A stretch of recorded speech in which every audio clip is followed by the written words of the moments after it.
Gloire à Jésus. Que le Seigneur Jésus vous bénisse. Ce matin, j'aimerais vous partager les enseignements sur la postérité de la femme dans Genèse 3, 15. La postérité de la femme dans Genèse 3, 15.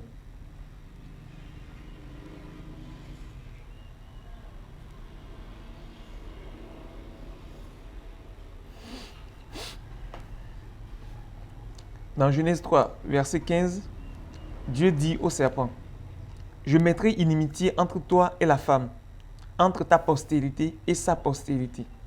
Celle-ci t'écrasera la tête et tu lui blesseras le talon. » D'abord, c'est qui la femme? C'est qui le serpent? C'est qui la postérité de la femme et c'est qui la postérité du serpent? En ce qui concerne la femme, beaucoup ont dit que c'est Marie parce que Marie a donné naissance à Jésus. Mais ce n'est pas exact. Beaucoup également ont pensé que c'est Israël. Ce n'est pas non plus exact. Car dans les Écritures, il n'y a que deux hommes.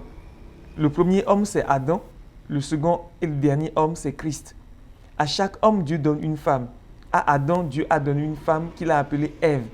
Et à Christ, le dernier, le second homme, Dieu a donné une femme qu'il appelle l'Église, son Église. La femme dont il est question ici, avec laquelle le serpent sera en inimitié, c'est l'Église de Jésus-Christ. Car la femme du premier Adam est devenue esclave avec ses enfants, esclave du péché, du diable et du monde. Donc la femme dont Dieu parle ici dans Genèse 3, verset 15, c'est l'Église de Jésus-Christ, la nouvelle femme. La nouvelle femme qui a été prise du nouvel homme qui est Christ. Maintenant, quand nous lisons bien ce verset, nous allons constater qu'il y a deux types d'inimitié, deux niveaux d'inimitié. D'abord, Dieu dit qu'il mettra inimitié entre le serpent et la femme. Ensuite, entre la postérité du serpent et la postérité du serpent. Entre la postérité de la femme et la postérité du serpent. Maintenant, si la femme est l'Église, nous pouvons constater que jusqu'à ce que Jésus vienne au monde, ou bien jusqu'à ce que l'Église naisse, il n'y a jamais eu d'inimitié entre le diable et l'humanité, parce que l'humanité tout entière était soumise au diable et il en faisait ce qu'il voulait. Il écrasait tout le monde. La première fois qu'il doit y avoir inimitié entre l'humanité et le diable, c'est le jour où l'Église est née, au jour de la Pentecôte. C'est à partir de là que l'humanité a véritablement commencé à combattre contre le diable. Car personne ne pouvait résister au diable avant la naissance de l'Église. Parce que tous les hommes sont chairs. Et la chair ne peut pas combattre contre l'esprit. Maintenant, l'Église étant née, l'Église est devenue un être spirituel qui peut maintenant entrer dans la dimension spirituelle et faire la guerre au diable. Et c'est à partir de là que l'Église a commencé à conquérir des cœurs, des âmes pour Dieu et à vider le royaume de Satan. Alors le diable s'est levé contre l'Église et il y a inimitié entre le serpent et l'Église jusqu'à ce jour. Maintenant, est-ce que le deuxième niveau d'inimitié est déjà activé ou bien est déjà en cours? Non. Parce qu'il faut que la postérité du serpent vienne sur la scène et que la postérité de la femme aussi vienne sur la scène avant que les deux soient en inimitié. Maintenant, c'est qui la postérité de la femme? Plusieurs personnes ont dit que c'est Jésus. Non. Ce n'est pas parce que Jésus est né de Marie que Jésus est la postérité de la femme. Au contraire, Jésus est le nouvel homme. L'Église est la nouvelle femme qui a été prise de Jésus, le nouvel homme. Et ce sont les enfants, les fils, les hommes matures qui devront naître de l'Église, la nouvelle femme, qui sont la postérité de la femme, qui écraseront la tête du diable. Jusqu'à ce jour, personne n'a jamais réussi à écraser la tête du diable parce que Dieu a dit que c'est la postérité de la femme qui écrasera la tête du diable. Jésus n'a pas écrasé la tête du diable. Au contraire, Jésus a vaincu pour nous donner le pouvoir de vaincre le diable. Jésus n'a pas détruit le diable. Non, il a simplement payé le prix qu'il faut pour que la postérité de la femme puisse venir au monde et accomplir ce que Dieu a dit dans Genèse 3, verset 15. Donc, ce sont les fils de Dieu qui sont la postérité de la femme. Et Paul dit dans Romains 8, verset 19, que la création entière attend avec un ardent désir la révélation des fils de Dieu. Ce sont les fils de Dieu qui vont libérer cette création. Car si les fils de Dieu ne viennent pas, la création ne sera pas libérée parce que ce sont les fils de Dieu qui sont la postérité de la femme qui ont pour mission d'écraser la tête du diable. Et nous pouvons constater que dès que les fils de Dieu sont entrés en scène dans Apocalypse 12, verset 11, le diable est tombé du ciel et la Bible dit que aucune place ne fut plus trouvée pour lui ni pour ses anges au ciel. Nous allons lire dans Apocalypse 12, verset 11.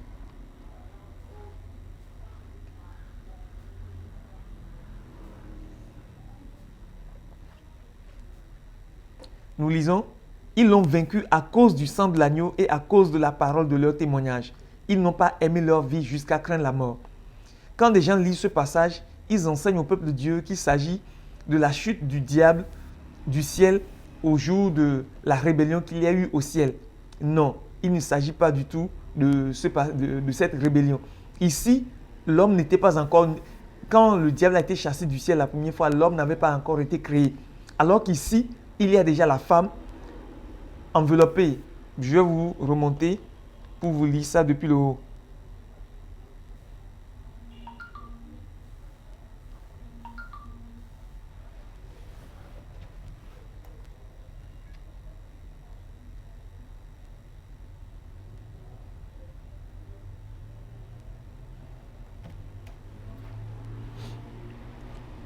Apocalypse 12, verset 1. Un grand signe parut dans le ciel, une femme enveloppée du soleil, la lune sous ses pieds et une couronne de 12 étoiles sur sa tête. Elle était enceinte et elle criait étant en travail et dans les douleurs de l'enfantement. Un autre signe parut encore dans le ciel et voici c'était un grand dragon rouge ayant 7 têtes et 10 cornes. Sur ses têtes 7 diadèmes. Sa queue entraînait le tiers des étoiles du ciel et les jetait sur la terre. Le dragon se tint devant la femme qui allait enfanter afin de dévorer son enfant lorsqu'elle aurait enfanté. Elle enfanta un fils qui doit paître toutes les nations du monde avec une verge de fer. Et son enfant fut enlevé vers Dieu et vers son trône. Et la femme s'enfuit dans le désert où elle avait un lieu préparé par Dieu afin qu'elle y fût nourrie pendant 1260 jours. Verset 7. Et il y eut guerre dans le ciel. Michel et ses anges combattirent contre le dragon et le dragon et ses anges combattirent. Mais ils ne furent pas les plus forts et leur place ne fut plus trouvée dans le ciel. Et il fut précipité, le grand dragon, le serpent ancien, appelé le diable et Satan, celui qui séduit toute la terre. Il fut précipité sur la terre et ses anges furent précipités avec lui. Vous voyez, la guerre qu'il y a eu au ciel avant la création de l'homme n'a rien à voir avec cette guerre. Car lorsque le diable a été précipité du ciel la première fois, il n'était pas encore appelé le diable, il était Lucifer. Alors qu'ici, il est dit, il fut précipité, le grand dragon, le serpent ancien. Le serpent ancien. Alors que lorsque le diable a été chassé du ciel, il n'y avait pas encore de serpent sur la terre. Il n'y avait pas encore d'humanité sur la terre. La première fois que le diable a été chassé du ciel de Dieu, il n'y avait pas encore de serpent pour qu'on l'appelle le serpent ancien. Il n'y avait pas encore d'homme. Il n'était même pas encore appelé le diable. Il n'était pas encore appelé Satan. Il était simplement appelé Lucifer. Et ici on dit, celui qui séduit toute la terre. La terre n'était pas encore habitée pour qu'on dise que le diable séduisait la terre. Ici, il s'agit de la guerre que vont mener contre le diable, pas la guerre que les fils de Dieu vont mener contre le diable. Et ils vont le défaire, ils vont le chasser du ciel et leur place ne sera plus jamais trouvée au ciel. Donc les fils de Dieu sont la postérité de la femme. Ceux qui vont naître de l'Église à la fin des temps pour être matures comme Christ leur Père. Car le but de Dieu, le plan de Dieu, c'est que nous puissions tous parvenir à la mesure de la stature parfaite de Christ, afin que nous puissions faire les œuvres de notre Père. Maintenant, qui sont les fils du diable? Pour reconnaître les fils du diable, il faut savoir comment les fils de Dieu naissent. Dans Jean 1, verset 12, il est dit, je vais vous lire le passage.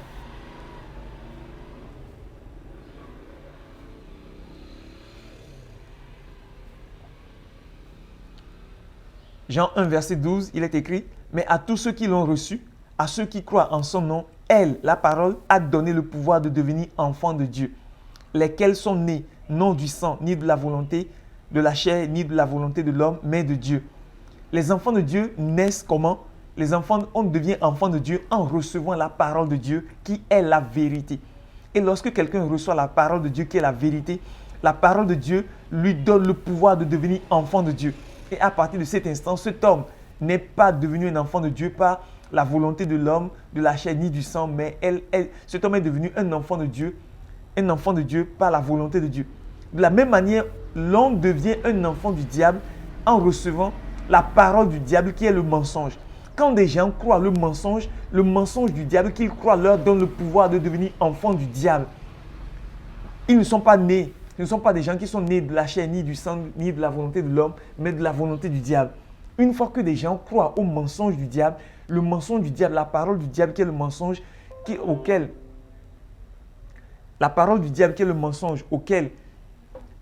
à laquelle ils ont cru, leur donne le pouvoir de devenir enfants du diable.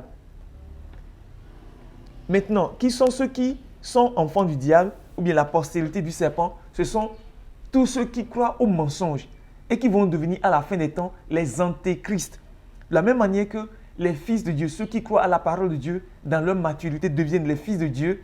De la même manière, ceux qui croient au mensonge du diable et qui deviennent matures dans la croyance, dans la foi au mensonge du diable, deviennent aussi les fils du diable. Ce sont eux qui sont la postérité du serpent. Maintenant, leur inimitié commencera dans la dernière semaine de Daniel, au jour du jugement. Car il y a un temps où l'antéchrist doit se manifester. Je vais vous montrer ce passage dans 2 Thessaloniciens 2.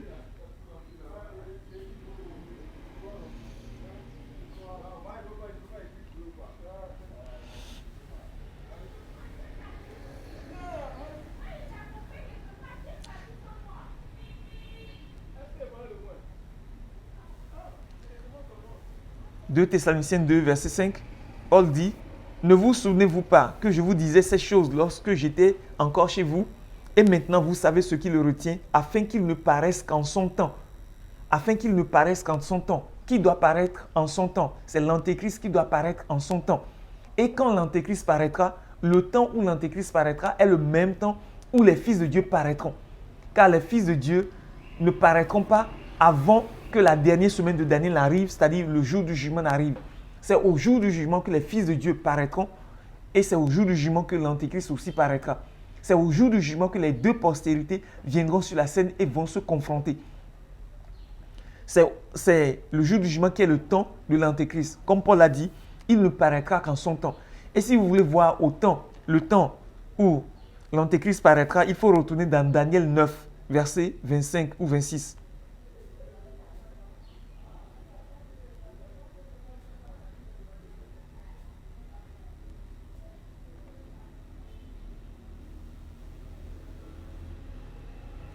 Daniel 9, verset 26. Après les 62 semaines, un oint sera retranché et il n'aura pas de successeur. Le peuple d'un chef qui viendra détruire la ville et le sanctuaire, et sa fin arrivera comme par une inondation. Il est arrêté que les dévastations dureront jusqu'au terme de la guerre. Maintenant, verset 27. Il fera une solide alliance avec plusieurs pour une semaine. Et durant la moitié de la semaine, il fera cesser le sacrifice et l'offrande. Le dévastateur, qui est l'antéchrist, le dévastateur commettra les choses les plus abominables jusqu'à ce que la ruine et ce qui a été résolu fondent sur le dévastateur. L'antéchrist ici ne paraîtra pas avant que vienne la dernière semaine de Daniel. Et il est dit qu'il fera une solide alliance avec plusieurs pour une semaine. Et durant la moitié de la semaine, il fera cesser le sacrifice et l'offrande. Le dévastateur qui est l'antéchrist commettra les choses les plus abominables jusqu'à ce que la ruine et ce qui a été résolu fondent sur le dévastateur. Donc vous voyez, l'antéchrist paraîtra en son temps. Il y a un temps que Dieu a fixé pour que l'antéchrist paraisse. Et ce temps-là, c'est le jour du jugement qui est la dernière semaine de Daniel. Parce que entre la 69e semaine de Daniel et la 70e semaine de Daniel, Dieu a prévu préparer son peuple. Dieu a prévu préparer son peuple et les fils de Dieu qui doivent venir sur la scène avant que l'antéchrist ne commence son ministère. Et donc les fils de Dieu seront matures à la fin de l'année de grâce. Et ils vont se manifester au cours de la dernière semaine de Daniel. Et c'est au cours de cette semaine aussi que la descendance du diable, la postérité du serpent aussi se manifestera. J'espère que vous comprenez. Donc, dans Genèse 3, verset 15, il y a deux types d'inimitié.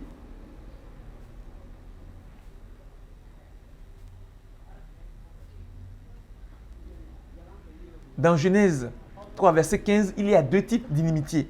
Je mettrai inimitié entre toi, le serpent, et la femme, entre ta postérité et sa postérité. Donc, la femme est née à la Pentecôte, l'Église, et dès l'instant qu'elle est née, l'inimitié est née entre elle et le serpent. Parce que l'Église veut faire la volonté de Dieu, le diable veut l'en empêcher. Donc, il y a inimitié entre le serpent et l'Église jusqu'à ce jour. Les deux se frappent dessus jusqu'à ce jour. Mais ni l'Église ni le diable n'a vaincu. Le diable n'a pas vaincu l'Église, l'Église n'a pas vaincu le diable. Alors que la sentence de Dieu, c'est que la postérité de la femme écrasera la tête du serpent. Donc, ce n'est pas la femme qui a reçu le pouvoir ni le mandat d'écraser la tête du diable, mais c'est la postérité à laquelle elle donnera naissance. Ce n'est pas non plus l'homme, le nouvel homme, Jésus, qui a reçu pour mandat d'écraser la tête du diable. Au contraire, ce sont les fils de Dieu qui sont la postérité de la femme. Mais la postérité de la femme ne peut pas venir sans la femme, et la femme ne peut pas venir non plus sans un homme sans tache ni ride. C'est pourquoi Dieu a créé d'abord un homme, un nouvel homme, Jésus-Christ, duquel Dieu a pris une femme qui doit croître, se développer, arriver à maturité et donner naissance maintenant à une postérité qui aura pour mission ou qui a pour mission d'écraser la tête du diable. C'est donc lorsque les fils de Dieu, la postérité de la femme viendront sur la scène, qu'ils écraseront la tête du diable. Comment? En lui faisant la guerre. La postérité de la femme viendra sur la scène pour accomplir sa mission qui est d'écraser la tête du diable. Et ils écraseront la tête du diable d'abord en le vainquant dans Apocalypse 12, verset 11. Ensuite, en vainquant l'Antéchrist et la bête à la guerre d'Armageddon. Enfin, en ressuscitant des morts et en vainquant la mort. C'est ainsi que le diable, la tête du diable sera écrasée. Car la tête du diable ne sera pas écrasée seulement lorsque le diable lui-même sera vaincu. Si le diable est vaincu dans les lieux célestes, eh bien ses fils sont encore sur la terre en train de régner. Il faut qu'on triomphe également de ses fils, qu'on les écrase pour que toute rébellion soit anéantie. Mais si on les anéantit et que la mort continue pas à tuer les gens, ce n'est pas bien. Alors Dieu ira jusqu'à aussi vaincre la mort, afin que et le diable et toutes ses œuvres soient totalement balayées de la terre. Et c'est ainsi que la tête du diable sera écrasée. Donc, la tête du diable sera écrasée. D'abord, le diable lui-même sera vaincu. Dans Apocalypse 12, verset 11, la bête et l'antéchrist seront vaincus à la guerre d'Armageddon après la grande tribulation.